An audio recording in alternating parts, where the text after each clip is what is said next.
Το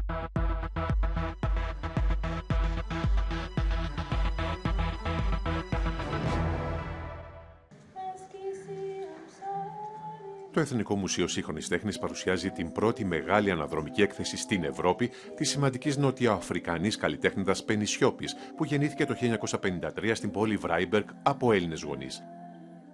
Η Siopis αποτελεί σημείο αναφοράς για τη σύγχρονη αντιαπικιακή και φεμινιστική τέχνη. Έγινε γνωστή ήδη από τις δεκαετίες του 80 και του 90 χάρη στην ιστορικά και πολιτισμικά φορτισμένη ζωγραφική της, που ασκούσε κριτική στην απικιοκρατία, το apartheid, τον ρατσισμό και τον σεξισμό. Στην καλλιτεχνική της πορεία πειραματίστηκε με πληθώρα μέσων, δημιουργώντας ένα πολυδιάστατο έργο που την έχει καταστήσει μία από τις πλέον σημαντικές καλλιτεχνικές φωνές της γενιάς της, τόσο εντός όσο και εκτός της Αφρικανικής Υπήρου.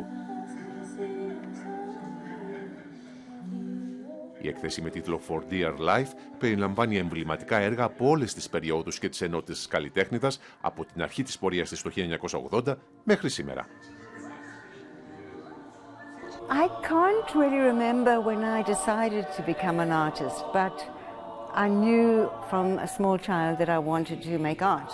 And I always drew, and immediately after school, I went to university to study art because my mother also was a strong influence and thought that it was important to study culture, to look at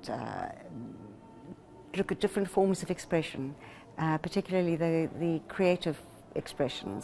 So I was supported by my mother's influence and immediately loved being at university studying art, and so it went.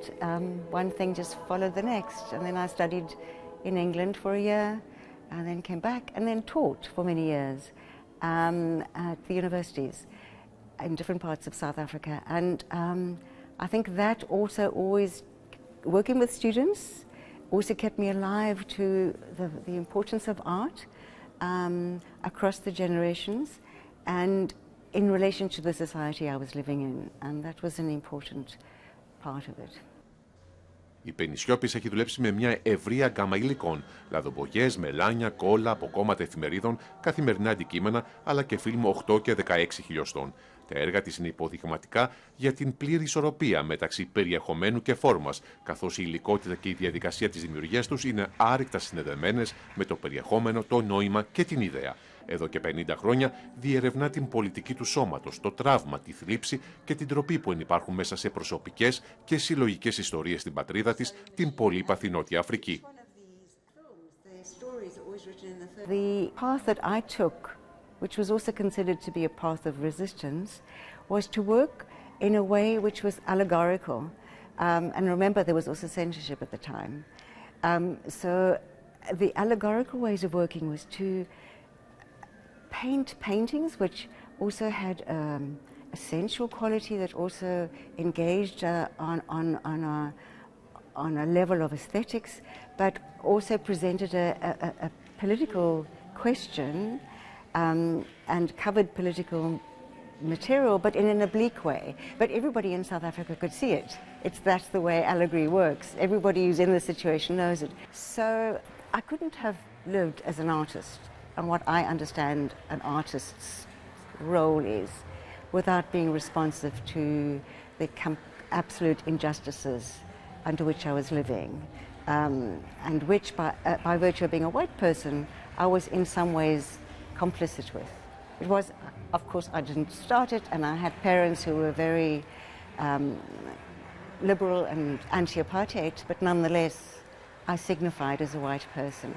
But I also was teaching at the universities, so I had a lot of scope to raise consciousness through my practice as an artist, but also my practice as a teacher. And these different roles came together. Κεντρικά θέματα στο έργο της Νοτιοαφρικανής καλλιτέχνιδας είναι η ιστορία, η μνήμη, η αλήθεια, η απόδοση ευθυνών, τα δικαιώματα των γυναικών και των περιθωριοποιημένων ατόμων, η ευαλωτότητα και οι περίπλοκοι δεσμοί που συνδέουν το ιδιωτικό και το δημόσιο. Κοινωνική συνείδηση, ηθική και πολιτική στάση, καλλιτεχνική φαντασία και δεξιοτεχνία συνυπάρχουν σε ένα σώμα δουλειάς πλούσιο σε οπτικά και ενοιολογικά ερεθίσματα. So one of the things that's important about making work that I chose to make under apartheid was a lot of it had to do with history. But it was history that had significance in the particular world I was living in South Africa, but it was also history in a larger situation. And it also questioned the fragility of memory. And these were key questions that I found it's important to work through the particular material that they used. So oil paint had a surface and had a kind of life of its own. It was like a body. Later, when I worked with film, the film itself that I used, I found in spaces in South Africa and abroad, but it's 8mm and 16mm old film, home movies, so it had a kind of familial feeling to it, a sentimentality to it, but also it was broken and damaged, and so that was an association to the fragility of memory. When you look at something broken and damaged, and also it has an image in it, you can think about the layers of history and what you're not seeing, because the damage suggests that there are holes in history, or there are holes in what you're seeing. But as a viewer, you looking at, say, the films that I've made, and you bring your own feelings and your own history into them, because there's enough openness in the medium itself to invite the viewer in and to bring in that sort of larger concept which I'm working with, which is the relationship between personal histories and collective histories. And then within that, the kind of question of vulnerabilities that we all have as humans. So in a way, and even animals, and that relates to the rather larger questions of existential existence, you know, the universal questions. And then some of the themes, obviously, that I worked with, like there's history, memory, shame, grief. Everybody feels shame at one time of their lives, no matter what the cultural context. Everybody feels grief. There's loss. There's also joy. And they already come with their histories. And their histories come a long time before me or you, usually. And they will also outlive us. So it's this meditation on how the physicality of things can embody human and even non-human experience. And in that sense, I see the work, the materiality of the work, almost like a big corpus, a big body.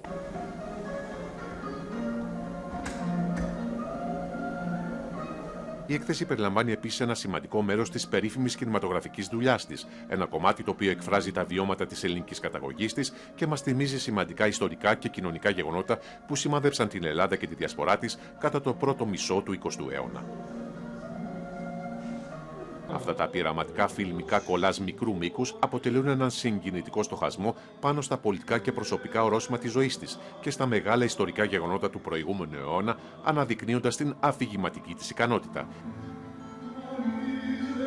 Οι σαγηνευτικές της ιστορίες πλαισιώνονται με δικό της και όχι μόνο οπτικό-ακουστικό υλικό και μιλούν για τη μετανάστευση, την εξορία, τα πολιτικά ζητήματα της εποχής, τη σχέση του δημόσιου με τον ιδιωτικό βίο. Well, I first started with the films in '97 in this form, this montage form. And the montage is putting together sequences of 8mm or 16mm film that I find, and I literally find it. I don't go on the internet or something and say I'm just looking for a certain image. I experience in an embodied way finding these films in flea markets, very often here in Monastiraki. Many films I found in Monastiraki. And then I collect them all, but I transfer them onto digital. When I buy them, I don't know what's on the reel. It's invisible. I've made now a big archive of all this film. And then I respond to particular stories that I've heard in South Africa or that are significant in a way. They're usually micro-narratives of history. They're not the major sort of official stories. They're the stories that are often marginalized in history. And then I do a lot of research about that particular story. But that particular story is almost always a story which is emblematic of larger stories. And it's emblematic of something which is an individual's relationship to larger social forces and larger politics. And the way they've had to deal with those larger politics in their intimate lives. Η αναδρομική έκθεση της Penny Siopis συστήνει στο ελληνικό κοινό μια σημαντική καλλιτέχνιδα που με το έργο της έχει ανοίξει νέους εκφραστικούς δρόμους και συνομιλεί ουσιαστικά με μια ολόκληρη εποχή διεκδίκησης δικαιωμάτων και κοινωνικοπολιτικών αλλαγών. Η καλλιτέχνης έχει δημιουργήσει μια πληθωρική, πολυεπίπεδη εικαστική παραγωγή, έμφορτη νοήματος, με θαυμαστή ισορροπία μεταξύ περιεχομένου και φόρμας, που καλεί τον θεατή να μπει μέσα, να μάθει νέα πράγματα και να σκεφτεί για σημαντικά σύγχρονα ζητήματα. I think my identity is very much based on this idea that art can transform. And people often think, what is the role of art? You know, it does nothing. But I don't agree. I think that art can transform, and my work is driven a little bit by that through the actual transformation of the materials, for one thing. I really want to invite the public into it. I'm not an artist who just wants to follow my own view. I believe my view is part of a larger view, and my identity is through making that view material in a way, giving it a body. But I think there's something I haven't mentioned, and it's strange because, you know, in this discussion, is that it's fundamentally also an identity of being female.